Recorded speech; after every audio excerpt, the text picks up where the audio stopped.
மக்கள் சேவகர் ஒவ்வொரு பள்ளிக்கும் தன்னுடைய தொகுதி மேம்பாட்டு நிதியிலிருந்து பெருவாரியான நிதியை ஒதுக்கி பள்ளி கட்டிடம் இருக்கை வசதி எல்லாம் வழங்கி பள்ளி கல்வித்துறைக்கும் ஏழை எளிய மாணவர்களுக்கு பெருமை சேர்த்திருக்கின்ற அனைவருக்கும் இனிய காலை வணக்கங்கள்.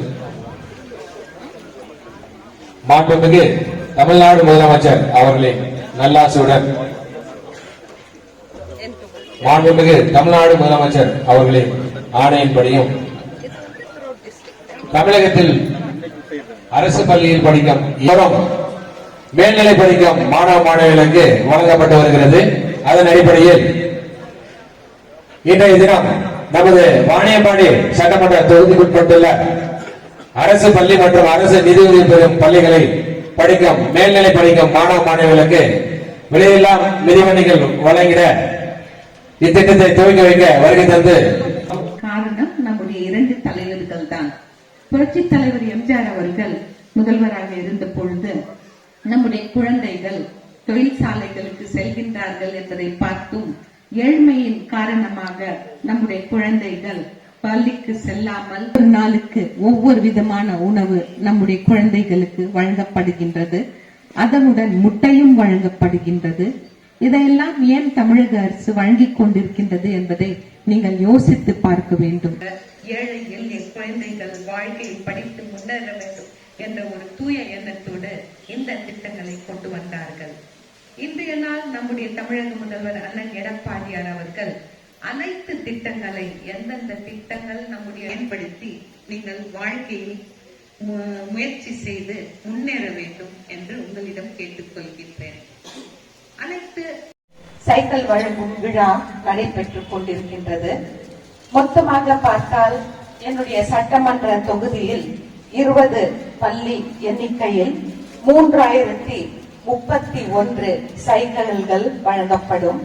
இன்றைய நாள் இந்த 7 பள்ளிகள், அதாவது நகராட்சி மேல்நிலைப்பள்ளி காந்தி நகர், இஸ்லாமியா மேல்நிலைப்பள்ளி வாணியம்பாடி, இஸ்லாமியா மேல்நிலைப்பள்ளி பெண்கள் வாணியம்பாடி, இந்து மேல்நிலைப்பள்ளி வாணியம்பாடி, கன்காடியா மேல்நிலைப்பள்ளி, காதரியா மேல்நிலைப்பள்ளி, புனித ஆண்டனி மேல்நிலைப்பள்ளி உதேந்திரம் ஆகிய 7 பள்ளிகளில் 719 மாணவர்களுக்கும் 711 மாணவிகளுக்கும் ஆக மொத்தம் 1430 சைக்கிள்கள் வழங்கப் போகின்றோம்.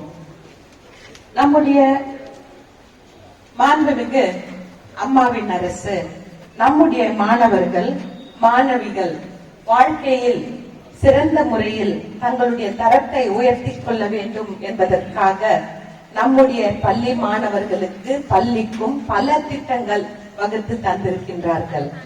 இன்றைய நாள் பள்ளியில் ஒரு மாணவன் சேர்ந்தவுடன் அந்த பள்ளி முடிக்கும் வரை எண்ணற்ற திட்டங்கள் நீங்கள் அதை அனுபவித்துக் கொண்டுதான் இருக்கின்றீர்கள். ஒரு சின்ன ரப்பர், பென்சில், நோட்புக், புத்தகம், அனைத்து ஜியோமெட்ரி பாக்ஸ், கலர் பென்சில்ஸ் மற்றும் அனைத்து பொருட்கள் என்னென்ன தேவைப்படுகின்றதோ, ஒரு மாணவன் படிப்பதற்கு என்னென்ன தேவைப்படுகின்றதோ அனைத்து பொருட்களும் நீங்கள் உடுத்துவதற்கு 4 செட் ஆஃப் யூனிஃபார்ம்ஸ் அதுவும் உங்களுக்கு வழங்கப்படுகின்றது. உங்களுக்கு முதல்வர் அம்மா அவர்கள் முதல்வராக இருந்த பொழுது உங்களுக்காக யோசித்து உங்களுக்கு காலணிகளும் வழங்கப்படுகின்றது. அடுத்த ஆண்டிலிருந்து இந்த காலணிகளுக்கு பதிலாக உங்களுக்கு ஷூஸ் வழங்கப்படும் அறிவித்திருக்கின்றார்கள். எத்தனை திட்டங்கள்! ஏன் இந்த தமிழக அரசு இவ்வளவு முன்னேற வேண்டும்? நீங்கள் முன்னேறினால்தான் நம்முடைய மாநிலம் முன்னேறும். மாநிலம் முன்னேறியதால்தான் நம்முடைய தேசம் முன்னேறும் என்பது அனைவருக்கும் நன்றாக தெரியும். ஏழை எளிய குடும்பத்தை சேர்ந்த மாணவர்கள் குடும்ப சூழ்நிலையால் பள்ளிக்கு செல்லாமல் பின்தங்கிவிடக்கூடாது என்ற எண்ணத்தோடுதான் நம்முடைய முன்னாள் தமிழக முதல்வர் மாண்புமிகு அம்மா அவர்கள் அனைத்து குழந்தைகளுக்கு சமமாக வாய்ப்பு வழங்க வேண்டும் என்பதற்காக இந்த திட்டங்களை உங்களுக்காக வாரி வழங்கிக் கொண்டிருக்கின்றார்கள். நம்முடைய புரட்சி தலைவர் எம்ஜிஆர் அவர்கள் முதல்வராக வருவதற்கு முன்பு நிறைய குழந்தைகள் தொழிற்சாலைக்கு சென்று கொண்டிருந்தார்கள். இதை அறிந்த நம்முடைய புரட்சி தலைவர் எம்ஜிஆர் அவர்கள் நல்லது செய்ய வேண்டும் என்று சில திட்டங்கள் ஆரம்பித்தார்கள். ஏன் ஆரம்பித்தார் என்றால், நம்முடைய புரட்சி தலைவர் எம்ஜிஆர் அவர்கள் 2வது 3வது படிக்கும் பொழுது ஸ்கூலில் இருந்து அவர் நிறுத்தப்பட்டு வறுமையின் காரணத்தினால் அவருக்கு ஒரு நாடக கம்பெனிக்கு அவருடைய தாயார் அனுப்பினார்கள். அந்த கொடுமை நம்முடைய தமிழகத்தில் பிறந்த அனைத்து குழந்தைகள் அந்த கொடுமையான அனுபவங்கள் பெறக்கூடாது என்ற ஒரு நல்ல எண்ணத்தோடு தான் பல திட்டங்கள் உங்களுக்காக உருவாக்கப்பட்டிருக்கின்றது. புரட்சி தலைவி அம்மா அவர்கள் முதல்வராக அமர்ந்த பிறகு கட்டாய கல்வி திட்டத்தை கொண்டு வந்து 14 வயதிற்குள் உட்பட்ட குழந்தைகள் அனைவரும் கண்டிப்பாக பள்ளிக்கு செல்ல வேண்டும் என்று கட்டாயம் செய்ததால் இன்றைய நாள் அனைத்து குழந்தைகள் பள்ளிக்கு சென்று கொண்டிருக்கின்றார்கள் என்பதும் நமக்கு அனைவரும் நீங்கள் பயன்படுத்திக் கொண்டு வாழ்க்கையில் முன்னேற வேண்டும். வாழ்க்கையில் முன்னேற வேண்டும் என்றால் நீங்கள் உழைக்க வேண்டும். முயற்சியும் உழைப்பும் உங்கள் கையில் தான் இருக்கின்றது. தமிழக அரசு நீங்கள் வாழ்க்கையில் முயற வேண்டும் என்பதற்காக அனைத்து திட்டங்கள் உங்களுக்காக வழங்கிக் கொண்டிருக்கின்றது. பெண் கல்வி ஊக்கப்படுத்த வேண்டும் என்பதற்காக நீங்கள் படித்திருந்தால் 10வது +2 படித்திருந்தால் உங்களுக்கு திருமண நிதியுதவியும் பெண்களுக்காக வழங்கப்படுகின்றது. ஏன் வழங்குகின்றது என்பதை நீங்கள் யோசித்து பார்க்க வேண்டும்.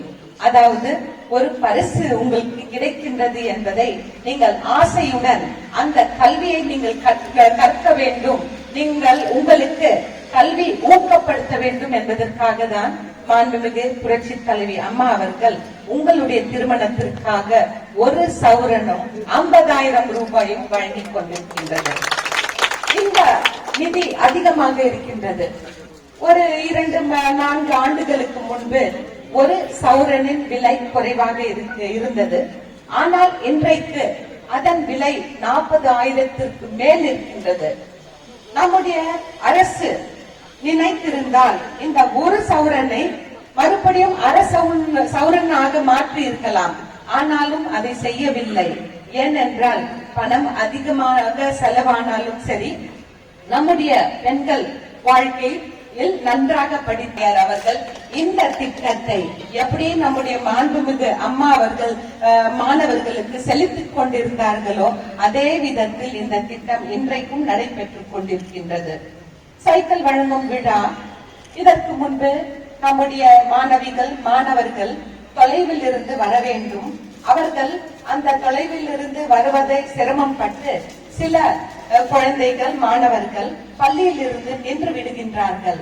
அதை தடுப்பதற்காக தான் மாண்புமிகு அம்மா அவர்கள் முதல்வராக இருந்த பொழுது இந்த சைக்கிள் திட்டத்தை கொண்டு வந்தார்கள். முதலில் பெண்களுக்கு மட்டும்தான் கொண்டு வந்தார்கள். அதற்கு பிறகு ஆண் மாணவர்களுக்கும் இது அம்மா அவர்கள் கொண்டு வந்து இன்றைய நாள் அனைத்து மாணவர்களுக்கும் இந்த திட்டம் வழங்கப்படுகின்றது. இந்த சைக்கிளை நீங்கள் பயன்படுத்திக் கொண்டு தக்க நேரத்தில் பள்ளிக்கு வர வேண்டும், தாமதமாக வரக்கூடாது என்பதற்காக தான் இந்த திட்டம். அதை போல் +2 முடித்த பிறகு நீங்கள் காலேஜுக்கு செல்லும் மாணவர்களுக்கு லேப்டாப் வழங்கப்படுகின்றது. லேப்டாப் ஒரு லேப்டாப் வாங்க வேண்டும் என்றால் அந்த விலை எவ்வளவு என்று உங்களுக்கு நன்றாக தெரியும். அந்த லேப்டாப்பின் விலை 20,000க்கு மேற்பட்டதாக இருக்கின்றது. ஆனாலும் நம்முடைய தமிழக அரசு, அதாவது அம்மாவின் அரசு, அதாவது மாண்புமிகு அண்ணன் எடப்பாடியாரின் அரசு அனைத்து மாணவர்கள் உயர்கல்வி படிக்கும் மாணவர்களுக்கு லேப்டாப் வழங்கும் திட்டத்தை இன்றைய நாள் செயல்படுத்திக் கொண்டிருக்கின்றது. இதை ஏன் நம்முடைய அரசு பள்ளியில் படிக்கும் மாணவர்களுக்கு இந்த லேப்டாப், மிதிவண்டி எல்லாம் வழங்கப்படுகின்றது என்றால், பணக்கார மாணவர்கள் எப்படி நன்றாக படித்து வாழ்க்கையில் முன்னேறுகின்றார்களோ அதை போல ஏழை குடும்பங்களில் வாழும் அனைத்து மாணவர்களும் பணக்கார மாணவர்களுக்கு ஈக்குவலாக இருந்து தங்களுடைய வாழ்க்கையில் உயர வேண்டும் என்பதற்காக மாண்புமிகு அம்மாவின் அரசு இந்த திட்டங்களை இன்றைய நாள் செயல்படுத்திக் கொண்டிருக்கின்றது. உங்களுடைய ஒரே ஒரு வேலை என்னவென்றால், நீங்கள் படிக்க வேண்டும். நேரத்தை வீணாக்காமல் படித்து உங்களுடைய வாழ்க்கையில் நீங்கள் முன்னேற வேண்டும். நீங்கள் ஒரு ஸ்காட்லாந்து ஒரு மன்னரின் கதையை நீங்கள் பற்றி செய்து கொண்டே இருந்தது. முயற்சியில் அது பின்வாங்கியதில்லை.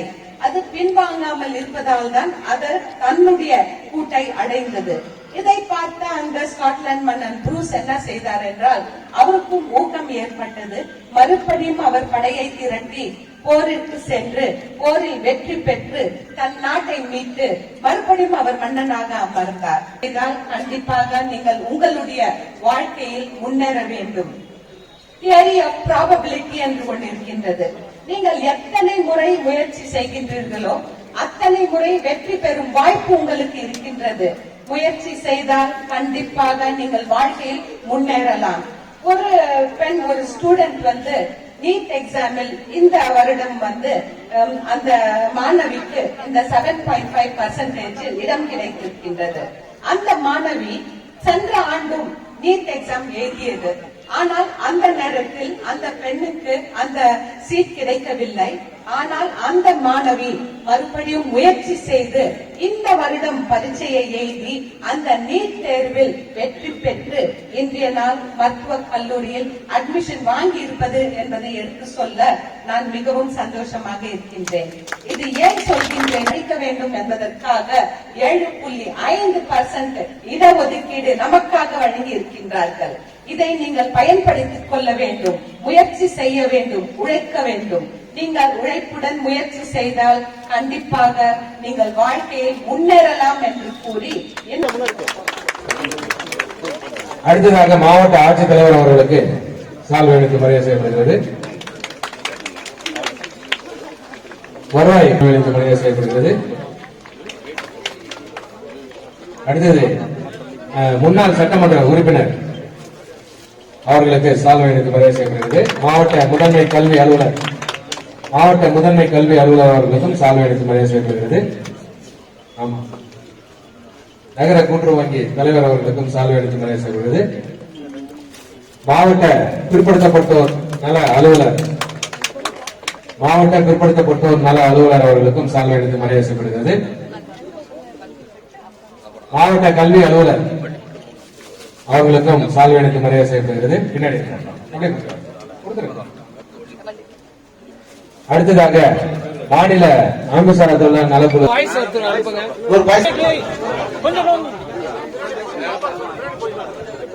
இப்போது மரியாதைக்குரிய அம்மா அவர்கள் மாணவ மாணவிகளுக்கு விலையில்லா மிதிவண்டி வழங்கி பெருமை சேர்த்துக் கொண்டிருக்கிறார்கள்.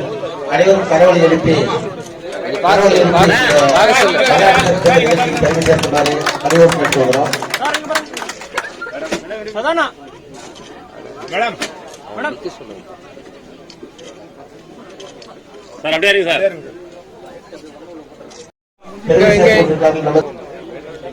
அதைத் தொடர்ந்து இந்து மேல்நிலைப்பள்ளி வாணியம்பாடி தலைமை ஆசிரியர் பெற்றுக் கொண்ட மாணவ மாணவர்கள் அடுத்த பள்ளிக்கு வெளியிடுவார். அமைச்சர் அம்மா அவர்கள், இந்து மேல்நிலைப்பள்ளி வாணியம்பாடி மாணவ மாணவர்களுக்கு இப்போதைய அமைச்சர் அம்மா அவர்கள், கண்காணியா மேல்நிலைப்பள்ளி வாணியம்பாடி மற்றும் புனித ஆண்டனி மேல்நிலைப்பள்ளி உதயந்திரம் மாணவ மாணவர்களுக்கு வேலையில்லா மிதிவண்டி வழங்கி